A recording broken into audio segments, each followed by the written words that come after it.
जय जय रघुवीर समर्थ। गणेश शारदा चैव सद्गुरु सज्जनस्तथा।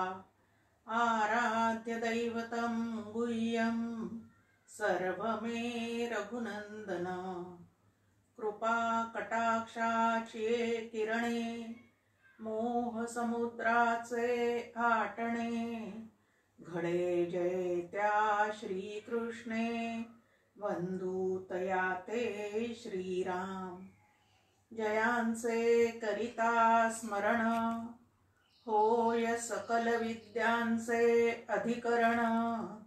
ते बंधू या श्री चरण श्री गुरूंचे। अलंकापुरी पुण्यभूमी पवित्र जिथे नांदतो ज्ञान राजा सुपात्र। तया आठवीता महापुण्य राशी। नमस्कार माझा श्री ज्ञानेश्वरासी। धर्मक्षेत्रे कुरुक्षेत्रे समवेतायुयुत्सवः। मामकाः पांडवाश्चैव किमकुर्वत संजय। यत्र योगेश्वर कृष्ण यत्र पार्थो धनुर्धरः। तत्र श्रीर्विजयो भूतिर्ध्रुवा नीतिर्मतिर्मम। पांडुरंग हरि वासुदेव हरि भगवान गोपाल कृष्ण महाराज की जय। जय जय रघुवीर समर्थ। जगद्गुरु योगेश्वर श्रीकृष्णांना तसेच संत श्रेष्ठ ज्ञानेश्वर माऊलींना मनपूर्वक वंदन करते आणि कृष्ण भक्तांना अभिवादन करते। आज गोकुळाष्टमी, त्यामुळे श्रीकृष्णांनी सांगितलेलं तत्वज्ञान ऐकण्याचा आपण प्रयत्न करणार आहोत। 8वा अध्याय आपला सुरू आहे आणि 8व्या अध्यायामध्ये आपण 9व्या श्लोकापर्यंत आलेले आहोत। पहिल्याच 2 श्लोकांमध्ये अर्जुनाने जे प्रश्न विचारलेले आहेत त्याचे उत्तर देणं श्रीकृष्णाचं सुरू आहे। ब्रह्म म्हणजे काय, हा जो पहिला प्रश्न आहे त्याचं उत्तर या 9व्या श्लोकामध्ये भगवंतांनी दिलेलं आहे की ब्रह्म जे आहे त्याचे 2, एक तटस्थ लक्षण आणि एक स्वरूप लक्षण। ईश्वर जो आहे त्याचे तटस्थ लक्षण आपल्याला सांगितलेले आहेत की तो दिव्य पुरुष कसा आहे, तो सर्वज्ञ आहे, त्यानंतर सर्वाधार आहे। या पद्धतीने अक्षर पुरुषाचं, दिव्य पुरुषाचं, ईश्वराचं वर्णन केलेलं आहे। आणि अनादि, आद्य, शास्ता, सूक्ष्माहून सूक्ष्म आणि अज्ञानाच्या पलीकडे असणारं असं ते जे तत्व आहे त्याला ब्रह्म असं म्हणतात। ते स्वरूप लक्षण सुद्धा या ठिकाणी सांगितलेली आहेत। म्हणजे भगवंताची तटस्थ लक्षण आणि स्वरूप लक्षण दोन्हीही एकाच श्लोकामध्ये आपल्या समोर सांगितलेली आहे। माया या उपाधीचा स्वीकार करून ज्या वेळेला ते ब्रह्म जणू काही प्रगट झाल्यासारखं वाटतं त्यावेळेला त्याला ईश्वर असं म्हणतात आणि निरुपाधिक असणारं असं जे तत्व आहे त्याला ब्रह्म असं म्हणतात। तसे दोन्ही गोष्टी या ठिकाणी सांगितलेल्या आहे। आणि आता या दिव्य पुरुषाशी एकरूप होण्यासाठी साधकांनी काय काय केलं पाहिजे, किंवा आधी जे दिव्य पुरुषाशी एकरूप झालेले आहे असे साधक अंतकाली काय करतात, त्याचा विचार जो आहे तो आता इथून पुढे आपल्या समोर भगवंतांनी सांगायला सुरुवात केलेली आहे की प्रयाणकाली म्हणजे अंतसमयी हे साधक काय करतात, तर ते योगयुक्त झालेले असतात। त्यानंतर 2 भुवयांच्या मध्ये प्राणांची स्थापना करून ते त्या परमपुरुषाला जाणण्याचा प्रयत्न करतात असं या ठिकाणी आपल्या समोर मांडलेलं आहे। आता अंतसमयी ज्याची चित्तवृत्ती अत्यंत शांत झालेली आहे, जो या दृश्य जगतातल्या कुठल्याही गोष्टीमध्ये, वस्तू, व्यक्ती, परिस्थिती, घटना या त्याचं चित्त अडकलेलं नाही, तोच शांतपणे या दिव्य पुरुषाचं चिंतन अंतकाळी करू शकतो. आणि जो कुठंतरी कधीतरी अडकून पडलेला आहे त्याला मात्र शांत चित्ताने या भगवंताचं चिंतन करता येणं कदापिही शक्य नाही. तर हा काय करतो, ध्यानयोगी असणारा जो कोणी साधक आहे तो त्यावेळेला प्राणांचा निरोध करतो, भ्रूमध्यामध्ये आपली सगळी दृष्टी एकवटतो आणि ओंकाराचा त्या ठिकाणी जप त्याचा चाललेला असतो. आता ओंकार जे आहे त्याला एतद आलंबनम श्रेष्ठ असं म्हटलेलं आहे की वैदिक नाम आहे ओम, त्या भगवंताचं वैदिक नाम आहे. अत्यंत मंगल आणि पवित्र असणारं असं जे नाम आहे त्या नामाच्या अनुसंधानात राहून तो साधक काय करतो तर त्या ठिकाणी त्या दिव्य पुरुषाशी एकरूप होण्याचा प्रयत्न करतो. आता एकदम अंतकाली असं जमणं शक्य आहे का तत्पूर्वी त्यांनी त्यासाठी काही सतत साधना केलेली आहे, आराधना केलेली आहे, नित्य ह्या पद्धतीचा ध्यान करण्याचा अभ्यास आहे, तेही या ठिकाणी बघितलं पाहिजे. आता जीव म्हटला की त्याला शरीर, जग, ईश्वर आणि ब्रह्म या 4 स्तरावरील मानवी जीवन जे आहे ते त्याला जगायचं असतं आणि म्हणून या सगळ्यांचा परस्पर संबंध जो आहे तो त्यांनी समजून घेतला पाहिजे. पाहिलं आपण की अध्यात्म म्हणजे काय याचं उत्तर दिलेलं आहे या ठिकाणी की अध्यात्म म्हणजे शरीराला पुढे करून जो आत्मा जणू काही प्रगट झाल्यासारखा आहे त्याला अध्यात्म असं म्हणतात. या अध्यात्माचा ठिकाणी जी इंद्रिय आहेत म्हणजे या आपल्या शरीराच्या ठिकाणी जी इंद्रिये आहेत त्या प्रत्येक इंद्रियाला एक एक देवता त्या ठिकाणी शक्ती रूपाने आतमध्ये स्थापन केलेली आहे आणि त्याला अधिदैव असं म्हटलेलं आहे. आणि जगताशी जो या जीवाचा संबंध येतो त्या जगतातल्या पदार्थांना अधिभूत असं म्हटलेलं आहे. आणि या सर्वांचा अधिष्ठाता कोण आहे म्हणजे अधियज्ञ असं या ठिकाणी शब्द वापरलेला आहे. तर हा अधियज्ञ म्हणजेच अधिष्ठाता कोण आहे. आता यज्ञ शब्दाचा अर्थ आपण एक पाहतो की कर्मांना सुद्धा यज्ञ असं म्हणतात. तर आपल्या ठिकाणी आपल्या इंद्रियांच्या द्वारे जे काही सगळे कर्म चाललेले असतात त्या कर्मांच्या माध्यमातून जे काही भोग भोगले जातात त्यामध्ये खरा भोगता कोण आहे. आता जीव कर्म करत असताना आपल्याला दिसतो. आता जीव जरी कर्म करत असताना दिसत असला तरी अधियज्ञ असणारा जो आत्माराम आहे असा जो आतमध्ये राहणारा अंतर्यामी रूपाने राहणारा जो श्रीकृष्ण आहे तोच या सर्व कर्मांचा अधिष्ठाता असतो. सामर्थ्य आहे चळवळीचे जो जे करील तयाचे परंतु तेथे भगवंताचे अधिष्ठान पाहिजे. अधिष्ठाता अधियज्ञ रूपाने असणारा आत्माराम भगवान श्रीकृष्ण म्हणतात मी स्वतः त्या ठिकाणी आधीपासूनच आहे. फक्त ज्याच्याद्वारे या सगळ्या क्रिया चाललेल्या आहेत त्या जीवात्म्याला मात्र त्याचं अनुसंधान ठेवता येत नाही. आणि ज्या वेळेला या अधिष्ठात्याला अधियज्ञाला विसरून तुम्ही आम्ही कर्म करत राहतो आणि त्या कर्तृत्वाचा आणि भोक्तृत्वाचा जो काही लेप तुम्हाला आम्हाला चढत जातो त्यामध्ये अधियज्ञ रूप असणारा श्रीकृष्ण अधियज्ञ रूप असणारा जो आत्माराम आहे त्याचं विस्मरण होतं आणि त्याचं विस्मरण झाल्यानंतर ते जे कर्म आहे त्या कर्माचा जणू काही विध्वंस होतो. कारण निर्लेप कर्म न होता कर्तृत्व भोक्तृत्वाचा अहंकार जो आहे तो त्या ठिकाणी जीवाला चिकटून बसतो आणि त्या कर्मबंधनात अडकल्यानंतर जन्म आणि मृत्यूच्या फेऱ्यामध्ये तो जीवात्मा सातत्याने काय करत राहतो तो भ्रमण करत राहतो.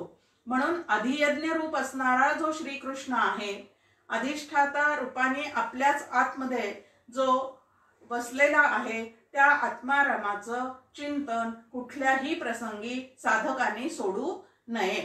अधिष्ठात्याला विसरल्यानंतर अधियज्ञ रूप असणाऱ्या त्या देवताला विसरल्यानंतर काय फजिती होते ते आपल्या समोर एका पुराणातल्या कथेने ठेवलेलं आहे. आणि त्यामध्ये दक्ष प्रजापतीने एक यज्ञ मांडलेला आहे. त्या यज्ञाची अधिष्ठात्री देवता वास्तविक पाहता भगवान शंकर आहे पण त्यांनी भगवान शंकराला आणि सतीलाच आमंत्रण दिलेलं नाही. आणि ज्या वेळेला सतीने म्हणजे पार्वतीने भगवंताला विचारलं, यज्ञाला वडिलांनी मांडलेला यज्ञ आहे, मी जाऊ का? तर सुरुवातीला तिला जाऊ नको कारण आपल्याला बोलावून नाही असं भगवंताने सांगून सुद्धा, भगवान शंकरांनी सांगून सुद्धा ती त्या ठिकाणी गेली. आणि त्यानंतर तिला आपल्या पतीचा ज्या वेळेला अपमान झालेला दिसला, त्या ठिकाणी मनोभंग होत आहे असं दिसतंय, त्याला मुद्दाम दुर्लक्षित केलं जात आहे हे लक्षात येतं, त्यावेळेला तीही त्या ठिकाणी संतापलेली आहे. मग त्या ठिकाणी एवढा मोठा यज्ञ मांडून सुद्धा जे फळ त्या यज्ञाच्या माध्यमातून सुख शांती समाधानाचं मिळायला पाहिजे होतं ते त्या दक्ष प्रजापतीला मिळालेलं नाही. म्हणजे अधिष्ठात्री देवता जी आहे, जो अधियज्ञ रूपाने तुमच्या आमच्या आतमध्ये अखंड वस्तीला आलेला आहे, त्या आत्मारामाचं विस्मरण करून ज्या ठिकाणी यज्ञ केले जातात त्या ठिकाणी ते पूर्णत्वाला जातात असं मात्र होत नाही. तर तिथं काहीतरी त्या कार्याचा विध्वंस होण्याची शक्यता असते. आणि म्हणून कुठल्याही प्रसंगी राम म्हणे करिता धंदा सुख समाधी त्या सदा, इतक्या सोप्या पद्धतीने तुकाराम महाराज आपल्याला त्याचं स्मरण ठेवायला सांगतात. समर्थ रामदास स्वामी सुद्धा आपल्याला म्हणतात, रघुनाथ स्मरोनी कार्य करणे ते तत्काळची सिद्धी जाणे. की रघुनाथाचं स्मरण करून ज्या वेळेला आपण कार्य करतो, भगवंताचं स्मरण करून ज्या वेळेला आपण कार्य करतो, त्यावेळेला त्या कार्याचा त्याच्यातून मिळणाऱ्या फळाचा कुठलाही लेप जो आहे तो त्या कर्म करणाऱ्याला लागत नाही. समर्थ रामदास स्वामी म्हणतात, कर्मा वेगळे न व्हावे. की कर्म तर करायचं आहे आणि कर्मा वेगळं म्हणजे त्याचं कर्तृत्व भोक्तृत्व आपल्याला जर टाकून देता येत नसेल, भगवंत त्या ठिकाणी कर्ता करविता आहे हे जर आपल्याला आतमध्ये अनुसंधान नसेल तर त्या ठिकाणी अभिमान चढत जातो. आणि जितका आपल्या कर्तृत्वाचा अभिमान आपल्याला चढत जातो तितकं आपण आपल्या मूळच्या स्वरूपापासून म्हणजे नित्य तृप्त आनंद घन असणाऱ्या आपल्या स्वरूपापासून आपण त्या अभिमानामुळेच दूर दूर होत जातो. आणि म्हणून या ठिकाणी म्हटलेलं आहे की हे जे साधक आहेत ते कशा पद्धतीने, तर शरीर जग ईश्वर ब्रह्म या सगळ्यांचं ते काय करतात तर संकल्पना स्पष्ट करून घेतात, आपापसातला यांचा संबंध काय आहे ते लक्षात घेतात. आता शरीर माझं जे आहे तेही पंचमहाभूतात्मक आहे, जग जे आहे तेही पंचमहाभूतात्मकच आहे. या दोन्हीही गोष्टी कोणी निर्माण केलेल्या आहे तर भगवंताच्या संकल्पातून निर्माण झालेल्या आहेत. त्यामुळे जगही त्याचं आहे आणि माझं शरीर ज्याला मी म्हणते ते शरीर सुद्धा त्याचंच आहे. आणि म्हणून त्या शरीराचा विनियोग करत असताना धर्माच्या करिता आम्हास जगती रामाने धाडी आले ह्या पद्धतीने विचार करत करत सदा सर्वदा योग तुझा घडावा असा सारखा विचार ठेवत आपण जर या शरीराचा विनियोग केला तर शरीराचा अभिमानापासून, शरीराकडून घडणाऱ्या कर्माच्या अभिमानापासून आपल्याला दूर राहता येतं. आणि आयुष्यभर जर आपण ह्या पद्धतीने जीवन जगत असू तरच शेवटच्या क्षणी सुद्धा आपल्याला त्या भगवंताच्या अनुसंधानामध्ये नक्की राहता येतं. पण आधीपासून जर त्याचा सराव केलेला नसेल, त्या पद्धतीची साधना केलेली नसेल, दिवसातला काही काळ का होईना परंतु भगवंतासाठी आपण राखून ठेवलेला नसेल, म्हणजे एक दोन क्षण का होईना पण आपण पूर्ण भगवंताचे आहोत ह्या पद्धतीने जर आपला कधी विचार होत नसेल तर त्या ठिकाणी अहंकाराचं भूत आपल्या मानगुटीवर बसल्याशिवाय राहत नाही. तर शरीर आणि जग ईश्वराचं आहे. या शरीराचा सुद्धा आणि जगताचा सुद्धा नियामक कोण आहे तर नियामक जो आहे तो ईश्वर आहे. हा ईश्वर कसा आहे तर आपण आत्ताच पाहिलेला आहे की तो सर्वज्ञ आहे, सर्वव्यापी आहे. पुष्कळदा आपल्याला वाटतं की आपण करतोय, कोणी इकडे तिकडे पाहतो, आपण कोणी पाहत तर नाही ना माझी अशी कृती होत असताना. अरे बाकीचे कोणी जरी तिथं पाहताना दिसत नसले तरी अंतर्यामी असणारा जो भगवंत आहे तो मात्र आपल्या प्रत्येक कृतीकडे काय असतो तर त्या ठिकाणी आतमध्येच बसलेला असल्यामुळे प्रत्येक कृतीकडे त्याचं लक्ष असतं. आणि ते लक्षात ठेवून जर आपण आपले कर्म केले तर चुकीचे कर्म करताना आपण तिथल्या तिथंच थांबून राहू शकतो, पण चांगले कर्म मात्र त्याच्या सत्तेवर घडवून आणू शकतो. पण हा विचार जर नसेल की भगवंत आहे तो या जगताचा शास्त्र आहे, तो माझ्या आतमध्येच पूर्णपणे अंतर्यामी रूपाने बसलेला आहे, माझ्या प्रत्येक कृतीकडे त्याची नजर आहे, हे जर मी लक्षात ठेवलेलं असेल तर मला कर्म करताना जागं राहून करता येण्याची शक्यता आहे. आता जागं राहून म्हणजे पारमार्थिक दृष्ट्या स्वतःला जागं ठेवून उत्कृष्ट कर्म सदाचार सतत करण्याचा प्रयत्न तुमच्या आमच्याकडनं होऊन जाणार आहे. आता एवढं सगळं भगवंताचं अनुसंधान ज्याला ठेवायचं असं आपल्याला इथं सांगण्यात येत आहे, त्याला ते अनुसंधान ठेवत असताना इथं म्हटलेलं आहे की अनन्य भक्तीने सातत्याने, आज गोकुळाष्टमी आहे आणि श्रीकृष्ण आपल्याला सगळ्यांना आदेश देत आहेत की माझ्याशी अनन्य होऊन राहा. म्हणजे काय करा, तू मन हे मीच करी, माझी हे भजनी प्रेम धरी, मज एका ते नमस्कारी निरंतर, की माझ्याच ठिकाणी तुम्ही मन ठेवा. मग जे कर्म कर्तव्य कर्म तुमच्या वाटेला आलेलं आहे, आता भलेही इथं युद्धासारखं अर्जुनाच्या वाटेला जे क्षत्रिय कर्म आलेलं आहे तेवढं युद्ध आपल्याला करावं लागणार नाही, पण जे काही कर्तव्य कर्म आपल्याला या ठिकाणी करावे लागणार आहेत त्या सगळ्या कर्तव्यातून आपल्याला काय करायचं आहे, तया सर्वात्मका ईश्वरा कर्मकुसुमांची विरा आपल्याला त्याच्या ठिकाणी अर्पण करायची आहे. म्हणजे सुंदर सुगंधी असे फुलं जसे आपण देवाला वाहतो त्याप्रमाणे सद्भावनेने केलेले जे कर्म आहेत ते भगवंताच्या ठिकाणी अर्पण केले की हा सर्वात्मक ईश्वर म्हणजे अवतीभोवती आपल्या असणारे जे जीव आहेत त्यांच्या ठिकाणी सुद्धा तो ईश्वरच त्या ठिकाणी अखंड बसलेला आहे आणि तो ईश्वर जो आहे अवतीभोवती बसलेला तोही आपल्यावर प्रसन्न होण्याची काय असते तर शक्यता असते. आता इथं ध्यान योगाचं वर्णन केलेलं आहे, जो प्राणायाम वगैरे करून आपले सगळे प्राण एकवटतो आणि त्या भ्रूमध्यामध्ये ठेवतो.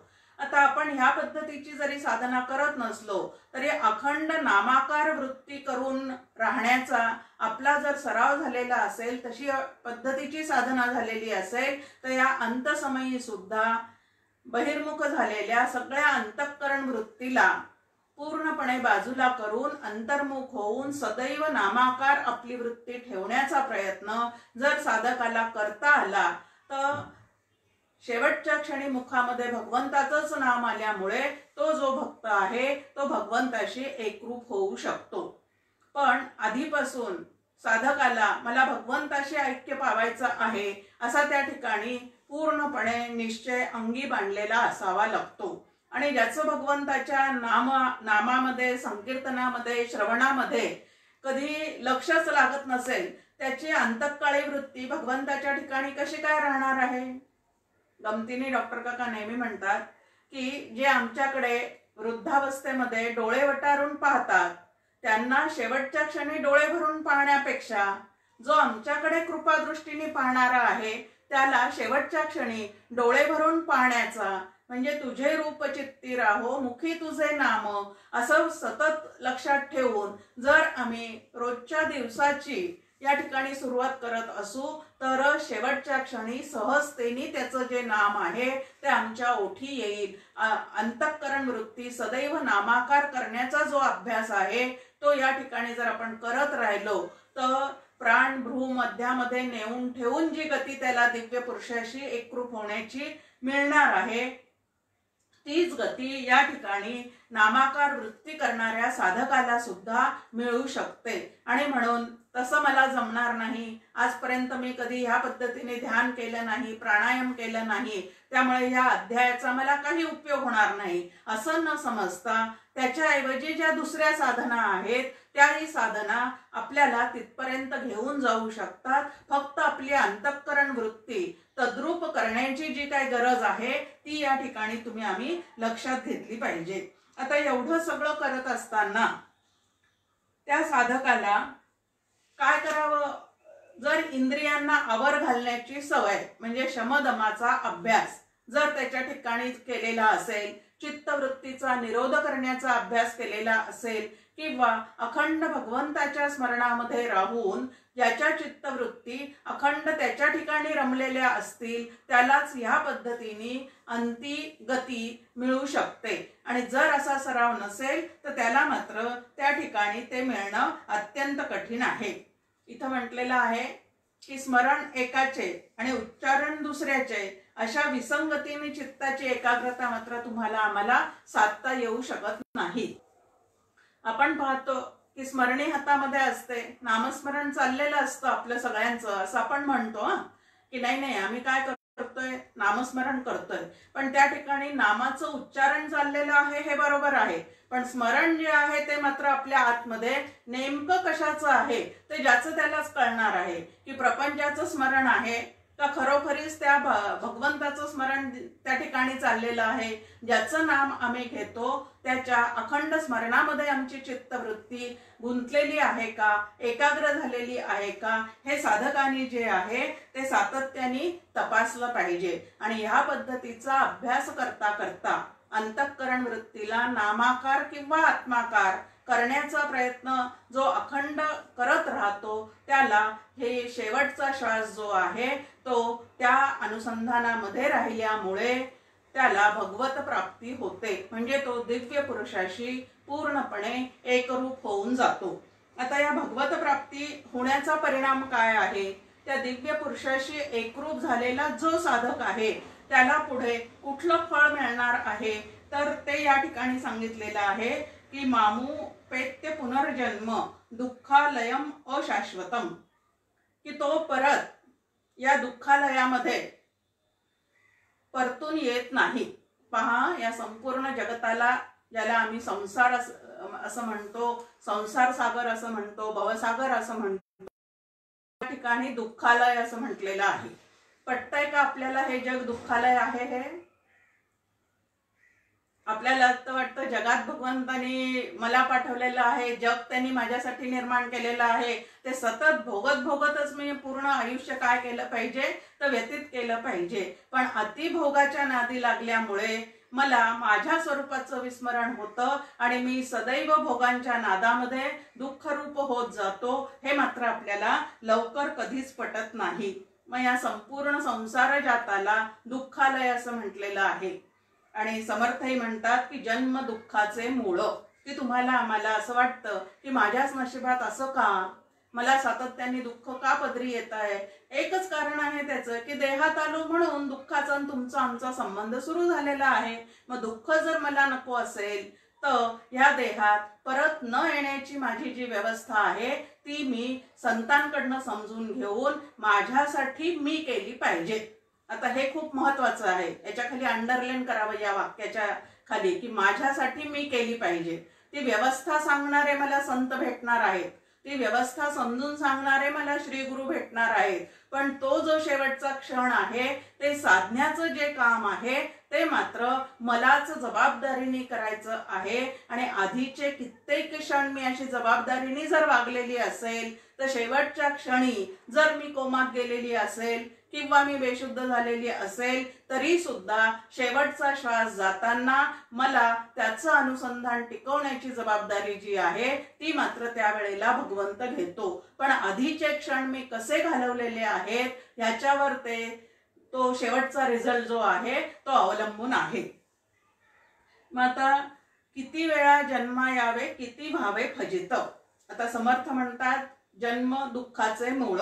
तुकाराम महाराज म्हणतात किती वेळा जन्मा यावे किती भावे फजित, म्हणजे जन्माला येणं हीच आम्ही आमच्यासाठी करून ठेवलेली फजिती आहे.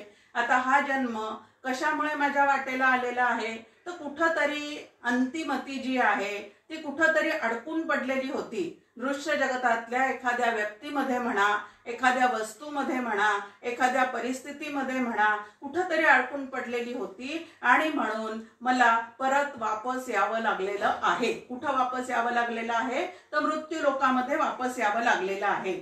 आणि त्या ठिकाणी आल्यानंतर मग जन्म घेतल्याबरोबरच दुःखाला काय झालेली आहे तर सुरुवात झालेली आहे.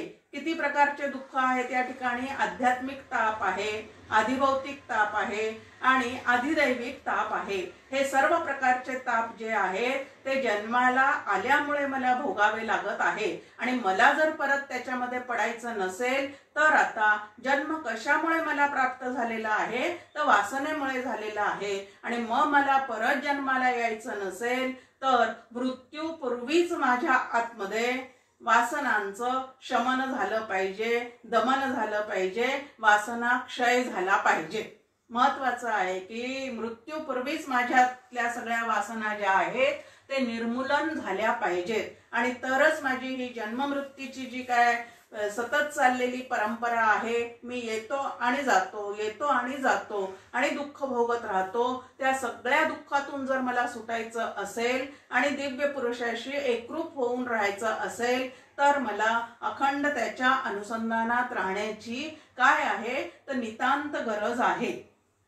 आता ही गरज ओळखून जो वागतो, म्हणून मगाशी आपल्या समोर की शरीर जग ईश्वर व ब्रह्म, जो ब्रह्माशी एकरूप होऊन राहतो, जो दिव्य पुरुषाशी एकरूप होऊन जातो, त्याची जन्ममरण परंपरा जी आहे ती खंडित होते.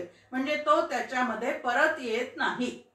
स्वतःच्या संकल्पाने तर अजिबात येत नाही. जर भगवंताचा संकल्प असेल की धर्मसंस्थापनार्थाय संभवामी युगे युगे, आणि ही धर्मसंस्था करण्यासाठी म्हणून त्यांनी काही जणांना या ठिकाणी जर पाचारण केलेलं असेल ते त्याच्या संकल्पाने, तरच अशा जीवांना परत जन्म आहे. अन्यथा जो शेवटच्या क्षणी त्या दिव्य पुरुषाशी एकरूप झालेला आहे त्याला जन्म मृत्यूच्या परंपरेतून स्वतःला काय करता येते तर सुटका करता येते.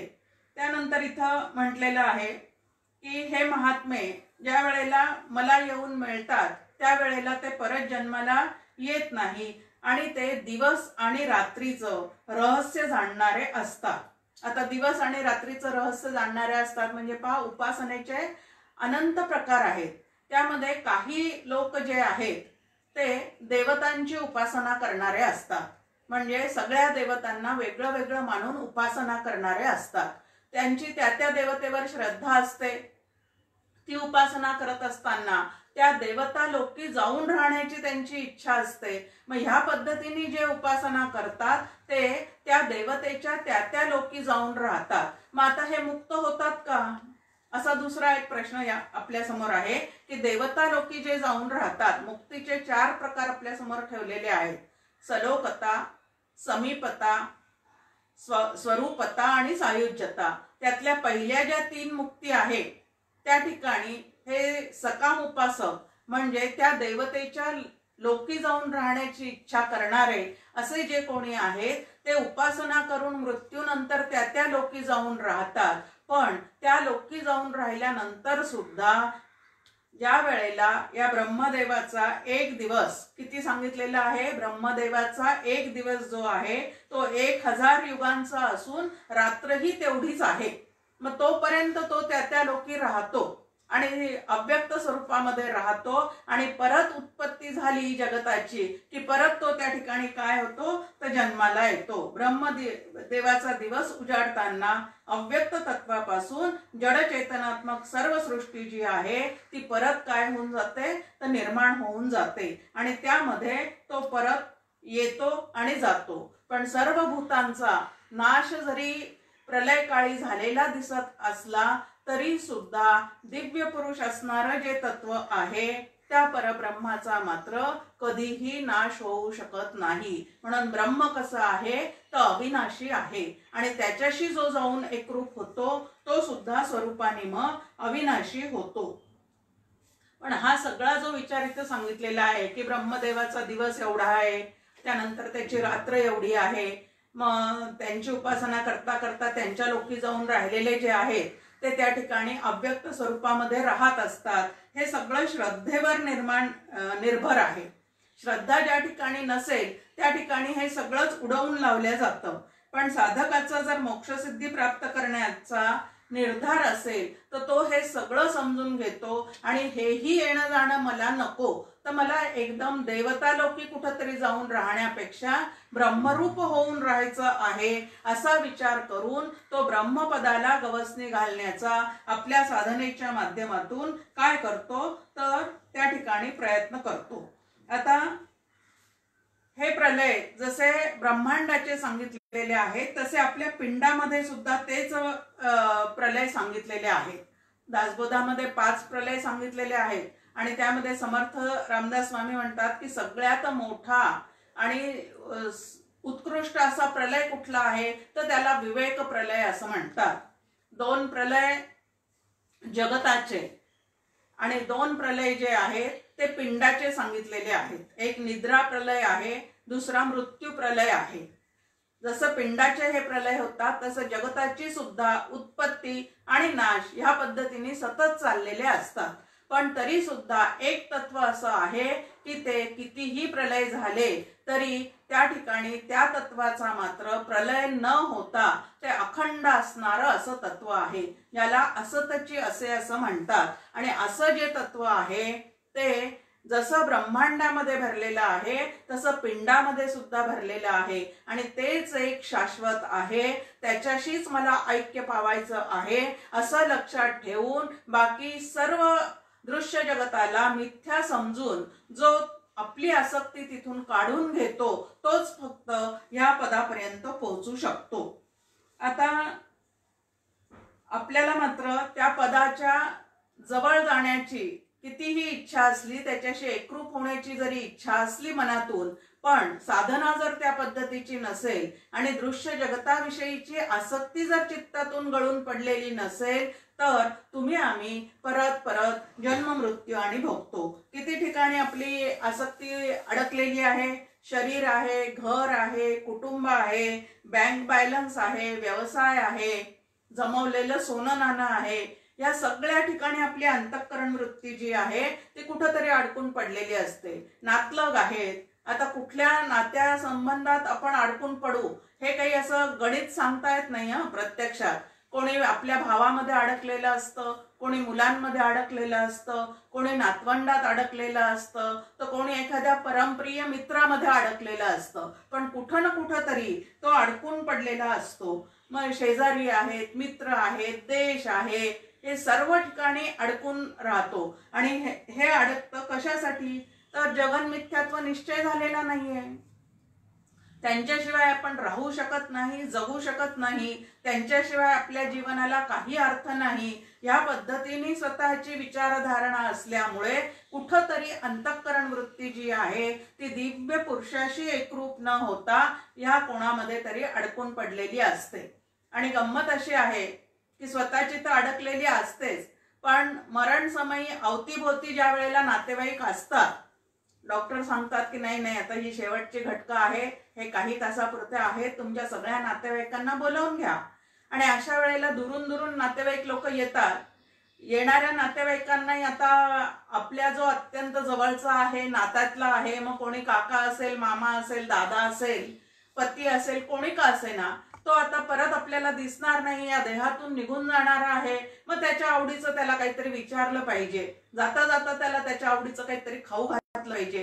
कोणाच्याच मनात असं येत नाही की याची शेवटची घटका जी आहे ते शेवटचा क्षण त्याचा जो साधायचा असेल तर आपण सुद्धा त्याच्या भोवती राहून भगवंताचं भजन करावं की जेणेकरून त्याची अंतःकरण वृत्ती जर पांगलेली असेल तर परत ती त्या भगवत तत्वावर स्थिर होईल. ह्या पद्धतीचा प्रयत्न आजूबाजूच्या नातेवाईकांनी सुद्धा करायला पाहिजे. पण कोणाच्याच ते लक्षात येत नाही, कारण त्या ठिकाणी सगळेच जण अंतःकरणातून हल्लेले असतात.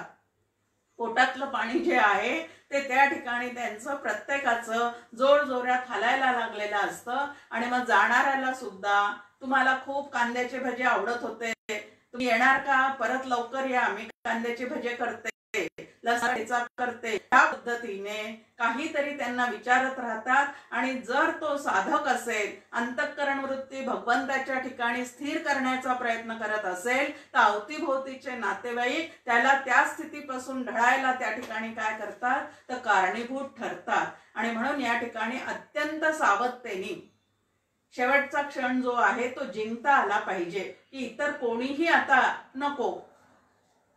पण अत्यंत अवघड असणारी ही गोष्ट आहे. पण काही साधक जे आहेत ते त्या पद्धतीने वागून दाखवतात. डोंगरे शास्त्री म्हणतात की मानवी जीवनातली सगळ्यात अवघड परीक्षा जर कुठली असेल तर ती अवघड परीक्षा म्हणजे मृत्यू ही आहे. त्या क्षणी आपलं अंतःकरण नेमकं कुठं आहे त्याच्यावर पुढची फळं जी आहेत ती तुम्हाला आम्हाला मिळणार आहेत. म्हणजे किंबहुना चिरा पडे, या शरीरात येण्या जाण्याच्या मार्गावरच चिरा पडून टाकायचा म्हणजे बंद करून टाकायची ती वाट, असं जर करायचं असेल तर अंतःकरण वृत्ती एका भगवत तत्वाशिवाय इतर कुठेही जाता उपयोगाचं नाही आणि त्याच्यासाठी एकाग्र चित्ताची सतत ती साधना करून अंतःकरण वृत्ती त्याच्या ठिकाणी ठेवण्याची जी आहे ती आम्हाला अनंत काळपर्यंत त्या पद्धतीची उपासना करावी लागते आणि तशी केली तरच ते उपयोगाला येतं. दुसरं एक आहे की आपण अभ्यास करायचा प्रयत्न करतो की नाही शरीर जग ब्रह्म हे सगळं आम्ही समजून घेतलं पाहिजे. आता शब्दांच्या साह्याने समजून घेतलं पण माझे निर्णय जर कधीच त्याच्याविषयी बदलले नाही तो उपयोग काय आहे. आपण श्रवण भक्तीमध्ये सातत्याने पाहतोय की श्रवण शब्दाचा खरा अर्थ आहे ब्रह्म सत्य जगन मिथ्या जीवो ब्रह्मैव नापराहा, की ब्रह्म सत्य आहे आणि जग मिथ्या आहे. मग आतमध्ये माझी तशी व्यवस्था झालेली आहे का, तशी माझी क्रिया वैचारिक क्रिया पालटून घेतलेली आहे का. आता जग मिथ्या आहे मला पटतं पण कुठलं जग मिथ्या आहे पटतं. इथं बसल्यानंतर मला अमेरिका मिथ्या वाटते, इथं बसल्यानंतर मला दिल्ली मिथ्या वाटते, पण इथं बसल्यानंतर जर माझी सोसायटी सत्य वाटत असेल, माझं घर सत्य वाटत असेल, बाकी सर्व जे आहेत जे कोरोनाने गेलेले आहेत परदेशातले लोक ते सगळे मिथ्या आहेत. पण ज्याला मी माझं जग म्हणते, माझं कुटुंब माझे मुलं माझ्या शेजारी माझ्या अवतीभोवती असणारे माझे सहकारी हे सगळे जर मला कायमचे सत्य वाटत असतील तर हे जग मिथ्या ठरवल्याशिवाय माझी जी आसक्ती आहे या जगातली ती गळून पडणार नाही. बाकीचं जग सत्य आहे का मिथ्या आहे ते बाजूला ठेवायचं, पण ज्याला मी माझं असं छोटंसं जग समजून बसलेली आहे ते जग सुद्धा या मोठ्या जगाचाच एक भाग आहे. माझ्यापुरतं त्याला सत्य न समजता मी मिथ्या निश्चय जो आहे तो पूर्णपणे करून घेतला पाहिजे. आणि हा मिथ्या निश्चय केल्यानंतर मला माझ्या कुटुंबामध्ये व्यवस्थित वागता येईल का असा एक प्रश्न आपल्या समोर आहे की मला वागता येईल का.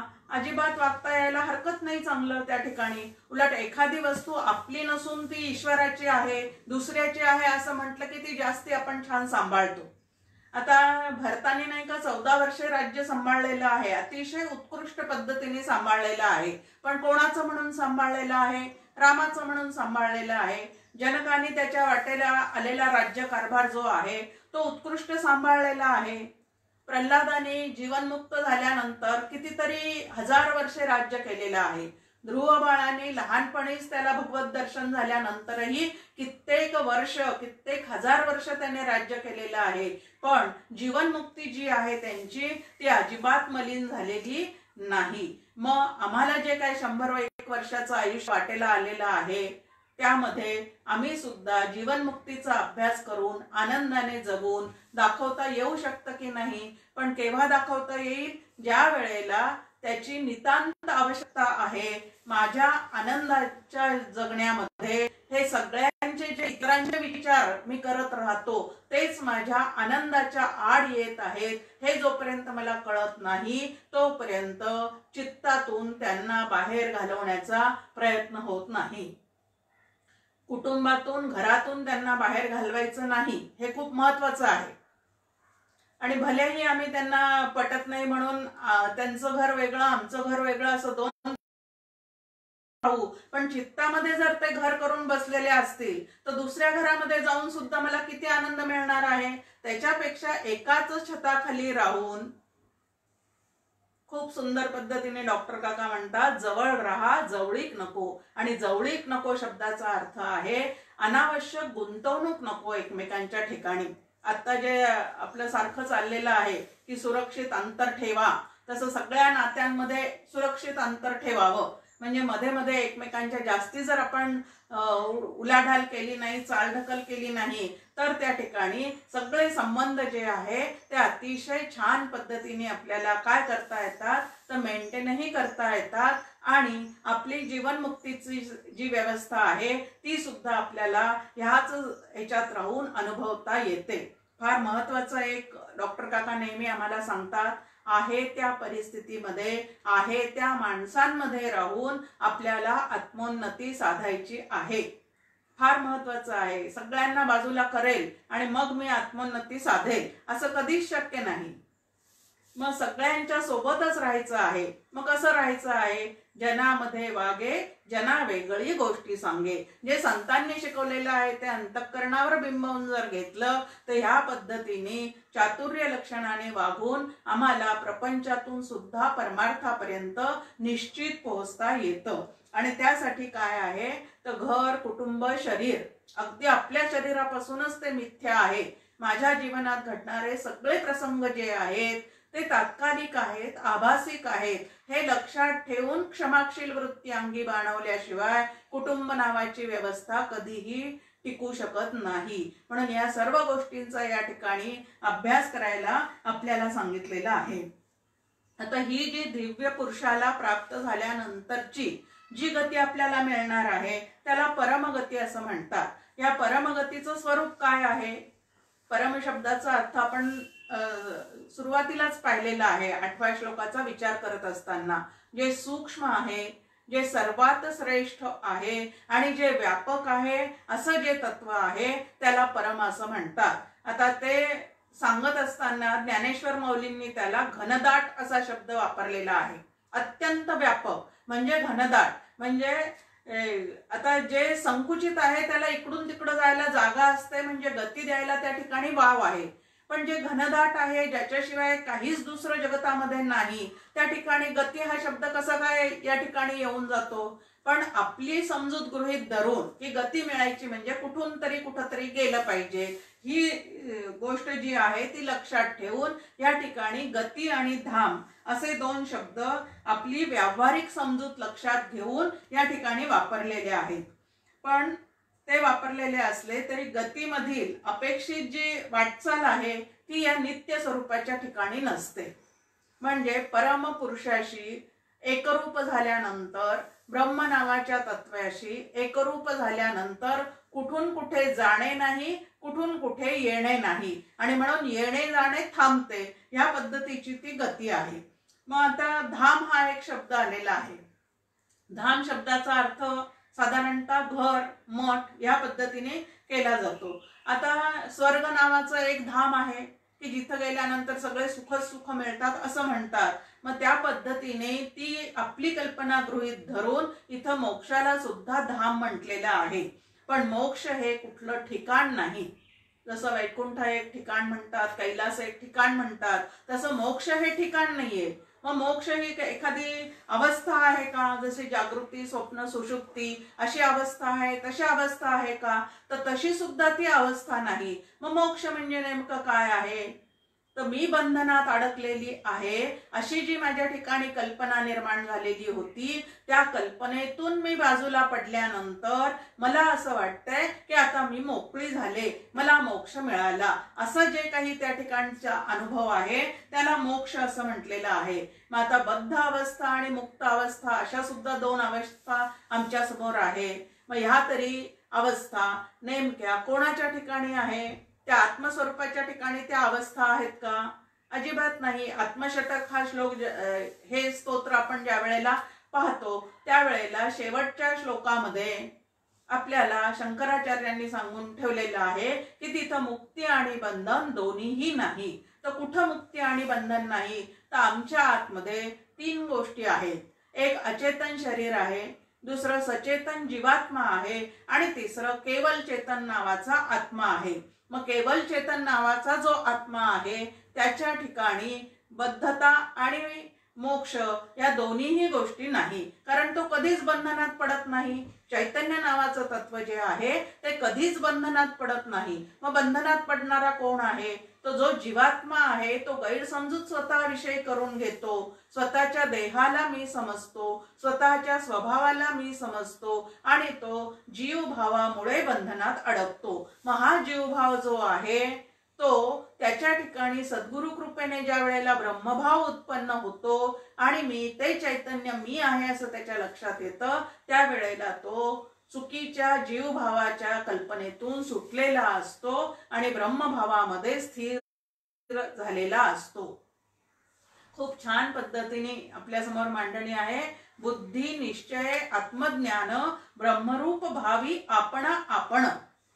फक्त बुद्धीचा निश्चय त्या ठिकाणी व्यवस्थित व्हायला पाहिजे. अहो, एवढे निश्चय करणारी आमची बुद्धी रोज 6 अहम साधना करून 6चा निश्चय का बरं करत नाही, की तेच तत्व मी आहे असं त्या ठिकाणी मला का उमजत नाही. मग परत आपली गाडी मूळ पदावर येते आणि त्याचं कारण आहे की शुद्ध सत्वगुणी अंतःकरण झाल्याशिवाय ब्रह्माविषयीचा निश्चय होऊ शकत नाही. मग बाकीचे निश्चय होतात आणि हे निश्चय होत नाही. ह्याचं कारण जे प्रपंचातले निश्चय आमचे तडीला जातात ते कशामुळे जातात, तर रजोगुणी आमची बुद्धी काम करते, तमोगुणी आमची बुद्धी काम करते आणि त्या पद्धतीचे निश्चय करत करत ती व्यवहार पूर्ण करते. पण त्या बुद्धीला सत्वगुणाचा स्पर्श झालेला नसेल तर ती चांगले निश्चय करू शकत नाही, केले तर टिकवू शकत नाही आणि कसे तरी टिकले आणि साधना कमी पडली तर ते फळत सुद्धा नाही. म्हणून मूळ मुद्दा आहे तो सत्वगुण वाढवण्याचा. साधना ज्याला आपण म्हणतो ती साधना ज्याला करायची आहे त्याच्या ठिकाणी सत्वगुण जो आहे तो काय पाहिजे, तर वरचढ असला पाहिजे आणि रजतम जे आहेत ते त्यांनी मागे सारले पाहिजेत. आणि हे साधना जोपर्यंत आमच्याकडनं घडत नाही तोपर्यंत चाललेलं आहे. काय चाललेलं आहे, ठीक चाललेलं आहे. पुढे काय ते काही आम्हाला लक्षात येत नाही. जे चाललंय ते बरं. मग त्याला एक शब्द आपण वापरतो, आमची आपली भक्ती बरी, ह्या पद्धतीची. आणि इथं तरी समर्थ आपल्याला सांगतात सत्वगुणे भगवत भक्ती. जर त्या भगवत भक्तीतून तुम्हाला भगवत रूप व्हायचं असेल, दिव्य पुरुषाशी ऐक्य साधायचं असेल तर सत्वगुणी होण्याशिवाय दुसरा पर्याय नाही. आधी रजतम मागे सारा, सत्वगुण जो आहे तो स्वभावातला वर आणा आणि मग त्या ठिकाणी आपल्याला भगवत भक्त म्हणून घेण्याचा थोडा तरी अधिकार प्राप्त होईल. म्हणून मुक्त अवस्था म्हणजे नेमकं काय आहे, फार छान पद्धतीने आपल्या समोर नाथ भागवतामध्ये त्याचं वर्णन केलेलं आहे नाथ महाराजांनी. ज्या वेळेला श्रीकृष्ण आपलं अवतार कार्य संपवून परत आपल्या धामाला जाण्याचा निश्चय करतात त्यावेळेला उद्धव जो आहे तो अत्यंत व्याकुळ होतो आणि भगवंताला म्हणतो की त्या धामामध्ये मला सुद्धा यायचं आहे, तुम्ही मला घेऊन चला. आणि त्यावेळेला भगवंत त्याला समजून सांगतात की हे जे मोक्ष नावाचं धाम आहे ते धाम असं कुठं वसलेलं नाही आहे, म्हणून मी तुला माझ्या खांद्यावर बसून तिथं घेऊन जाईल किंवा तुझ्या हाताला धरून तिथं घेऊन जाईल. तर हे कसं आहे, तर बंधनात जो चुकीने पडल्याचा आपला गैरसमज झालेला आहे तो गैरसमज दूर केल्यानंतर जो काही अनुभव आहे त्याला मोक्षावस्था असं म्हणतात. आणि परमपूज्य डॉक्टर काका नेहमी म्हणतात की ज्या क्षणी शास्त्रशुद्ध पद्धतीने विचार मी करते त्या क्षणी एखाद्या चुकीच्या कल्पनातून मी मोकळी झालेली मला लक्षात येते, तिथंच मला मोक्ष मिळायला सुरुवात झालेली असते. ज्या क्षणी चुकीच्या कल्पना दूर त्या क्षणी व्यवस्थित मला जे काय मोकळेपणाचा आनंद मिळतो तोच मला मिळालेला काय आहे, तो मोक्ष आहे. या पद्धतीने या ठिकाणी आपल्या समोर की सर्वसमावेशक परमपुरुषाचा येथे उल्लेख करून दृश्य जग हे त्याहून वेगळे नाही हे साधकाच्या मनावर ठसवलेले आहे. जे ज्याच्यावर भासतं ते तद्रूप असतं असा एक सिद्धांत आहे. नेहमीच आपलं उदाहरण आहे रज्जूवर सर्प भासतो. आता रज्जूवर सर्प भासतो हे बरोबर आहे, पण भासलेला सर्प कायमचा तिथं असतो का, तर तिन्ही काळात तो नसतो. ज्या वेळेला भास होत नाही त्याही वेळेला तो तिथं नसतो, ज्या वेळेला भास होतो त्याही वेळेला तो तिथं नसतो. तर पाहणाऱ्याला काहीतरी गैरसमज निर्माण झालेला असतो आणि पाहणारा ज्या वेळेला स्पष्ट उजेडामध्ये दोरी पाहतो त्याही वेळेला साप गेला असं त्याला जरी वाटत असलं तर जो आलाच नव्हता तो जाण्याचा संबंधच काय येतो, त्यामुळे त्याही वेळेला तो तिथं नसतोच. मग रज्जू सर्पापरी भासेले जगडंबर, मग हे साप भासण्याचं कारण काय आहे, आधी काहीतरी तिथं होतं ते मला माहिती नव्हतं म्हणून जे आहे त्याच्याऐवजी दुसरं काहीतरी दिसलं. अगदी तसंच इकडं आहे की ब्रह्म नावाचं तत्व आहे पण अज्ञान अंधकारामुळे ते स्पष्टपणे मला कळत नाही आणि म्हणून मला जग भासत आहे. पण हे जे जग आहे त्याला वेगळी सत्ता नाही, त्या ब्रह्मावरच ते भासत असल्यामुळे ब्रह्माशिवाय त्याला दुसरी सत्ता नाही. ब्रह्मावरच त्याची उत्पत्ती जणू काही झाल्यासारखी वाटते. ब्रह्मावरच त्याची काही काळ स्थिती असल्यासारखे वाटते आणि शेवटी लय सुद्धा त्याचा ब्रह्मातच होतो। म्हणून असं म्हणण्याची पद्धत आहे की हे सगळं दृश्य जग सुद्धा कसं आहे तर ब्रह्ममयच आहे। आता ब्रह्ममय आहे, मग दृश्य जग जर ब्रह्ममय आहे तर त्यालाच ब्रह्म म्हणून का कवटाळू नये असा दुसरा प्रश्न येतो। आणि त्यावेळेला जर या जगताचा ब्रह्म म्हणून आम्ही विचार करायला जावं तर लक्षात येतं इथली प्रत्येक गोष्ट जी आहे ती अनित्य आहे, असार आहे, नाशिवंत आहे। आणि नाशिवंत गोष्टीला जेव्हा पकडून ठेवण्याचा प्रयत्न करतो त्यावेळेला शाश्वत सुखाच्या जवळपास सुद्धा आम्ही जाऊ शकत नाही। आणि म्हणून नाशिवंत काय आहे, शाश्वत काय आहे याचा निर्णय करायचा। आणि तो निर्णय पूर्ण झाल्यावर जगताविषयीची आसक्ती पूर्ण गळून पडल्यानंतर ज्या वेळेला आम्हाला या जगामध्ये वावरावं लागतं त्यावेळेलाही आमचा जो आनंद आहे तो कायमचा टिकावा म्हणून हे दृश्य जग सुद्धा वर भासत असल्यामुळे या दृश्य जगामध्ये सुद्धा तोच भरून राहिलेला आहे असा अन्वयाचा विचार जो आहे तो टिकवून ठेवावा लागतो। आणि मग त्या ठिकाणी आनंदाने जगण्याची तुमची आमची काय होऊन जाते तर व्यवस्था होऊन जाते। पुढे म्हटलेलं आहे की या ध्यान योगाला मिळणारी गती जी आहे ती कालावर अवलंबून आहे। ध्यान योगाच्या बाबतीत या ठिकाणी मांडणी चाललेली आहे। आता या ठिकाणी दोन भाग सांगितलेले आहेत, एक दक्षिणायन आणि एक उत्तरायण। हे ध्यान योगी जे आहेत ते त्या कालाची वाट पाहत काय करतात, प्राणोत्क्रमण म्हणजे थांबवून ठेवतात आपले प्राण बाहेर जाण्याच्या आत। जसं भीष्माचार्यांचं उदाहरण आहे आपल्या समोर की उत्तरायण येईपर्यंत त्यांनी काय केलेले होते तर प्राण धारण करून ठेवलेले होते। आणि असं की उत्तरायणात जो मरतो तो काय होतो तर तो त्या ठिकाणी पूर्णपणे ब्रह्मपदाला पोहोचतो असं म्हटलेलं आहे। आता अग्निज्वाला दिवस, शुक्ल पक्ष व उत्तरायणाचे 6 महिने या काळी मरण पावलेले ब्रह्मज्ञानी ध्यानयोगी ब्रह्मपदाला जातात। आणि धूर रात्र, कृष्ण पक्ष, दक्षिणायनाचे 6 महिने ह्या काळी मरण पावलेले ध्यानयोगी चंद्रलोकी जाऊन परत पृथ्वीवर जन्माला येतात।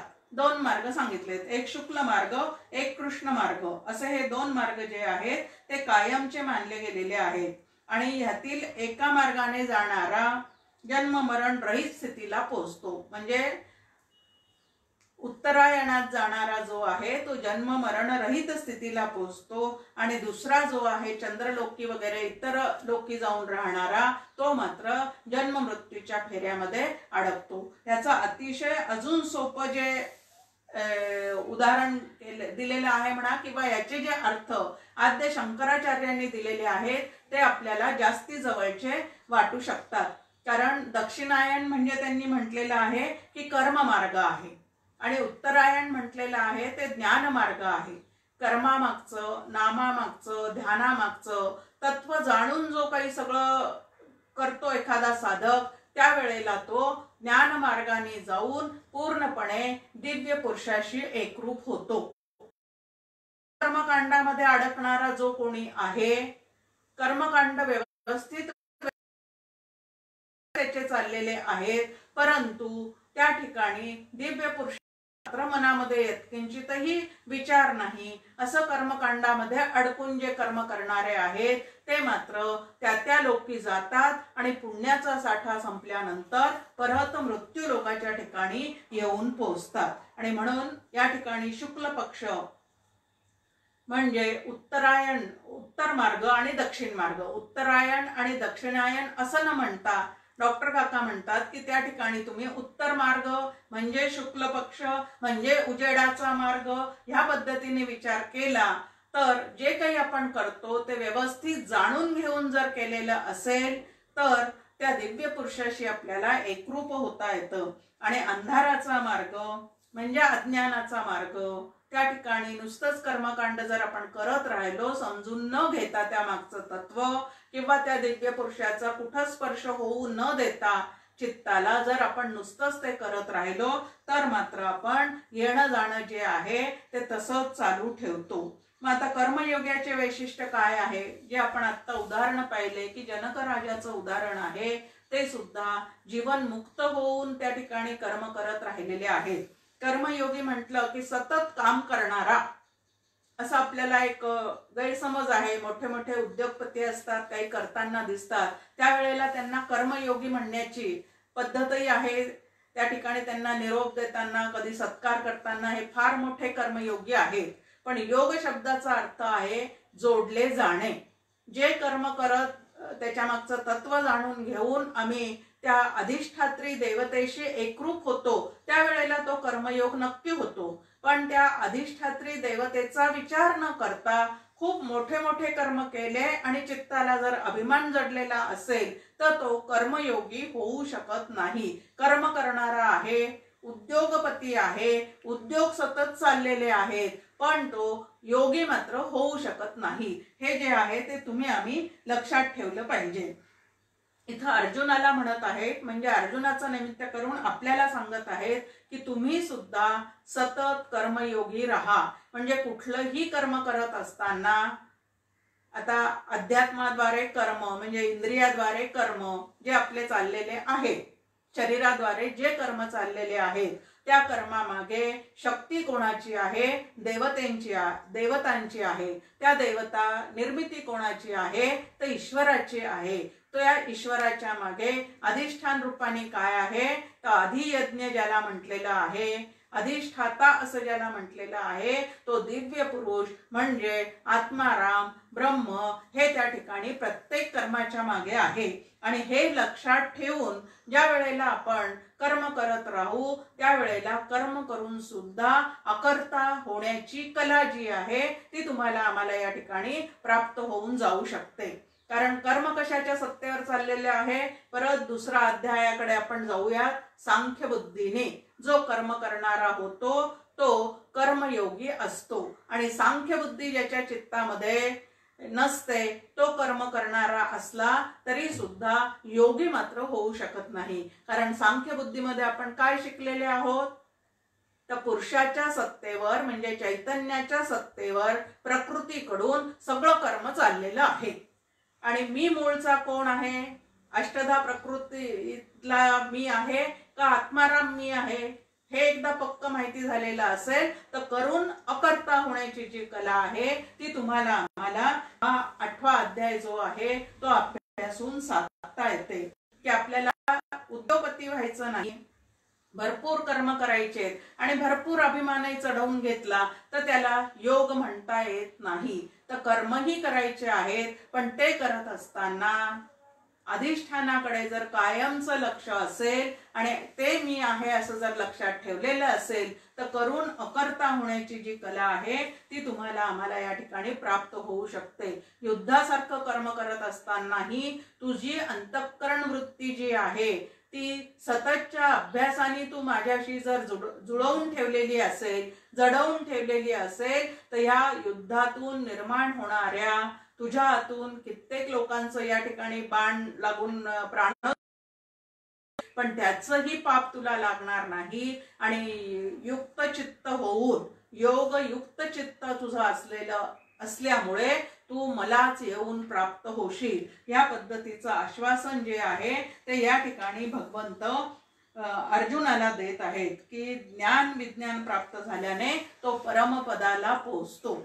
असा जो साधक आहे, जो प्रत्येक कर्म करत असताना भगवंताचं अनुसंधान ठेवतो, सगळे कर्म त्याला समर्पित करून करतो. कारण कर्म करण्याची शक्ती देणारा तोच आहे, कर्माला फल देणारा तोच आहे, ते त्याच्या कृपेने मिळणार आहे आणि त्याच्या कृपेमध्ये माझ्या कल्याणाचीच व्यवस्था आहे असं शांतपणे समजून घेऊन ते जे काय फळ मिळेल तिथेही तो नियोजित फळ शांतपणे स्वीकारतो. तो पूर्णपणे या ठिकाणी जिंकलेला असतो.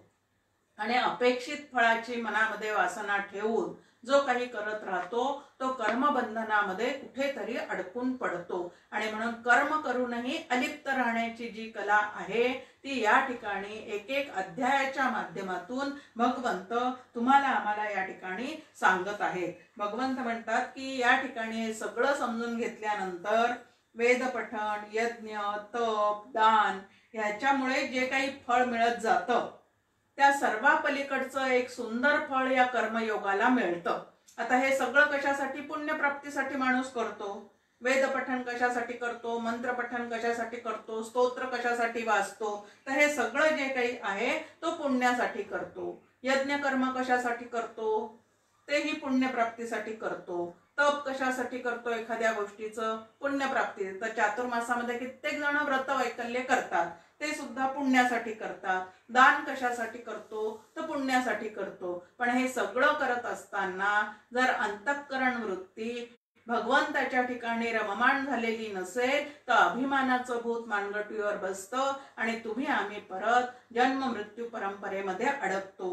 पण कर्मयोगी म्हणजे हे सगळे कर्म करत असताना सुद्धा पाप पुण्याचा विचार न करता जो फक्त भगवत तत्वाशी एकरूप होण्याचा विचार करतो तो मात्र ह्या कर्मबंधनातून व्यवस्थित सुटतो. जन्म मरणाच्या फेऱ्यातून सुद्धा त्याची सुटका होते आणि मृत्यूपूर्वीचं त्याचं जे आयुष्य आहे ते हे सगळं समजून घेतल्यामुळे अत्यंत आनंदाने जगण्याची त्यांनीच त्या ठिकाणी व्यवस्था करून घेतलेली असते भगवत कृपेने. आणि अशी भगवत कृपा तुमच्या आमच्यावर व्हावी असा आशीर्वाद या श्रीकृष्णाला आज मागूया आणि थांबूयात. पुढच्या मंगळवारी आपण आता दासबोध पाहणार आहोत. जय जय रघुवीर समर्थ. भगवान गोपाल कृष्ण महाराज की जय.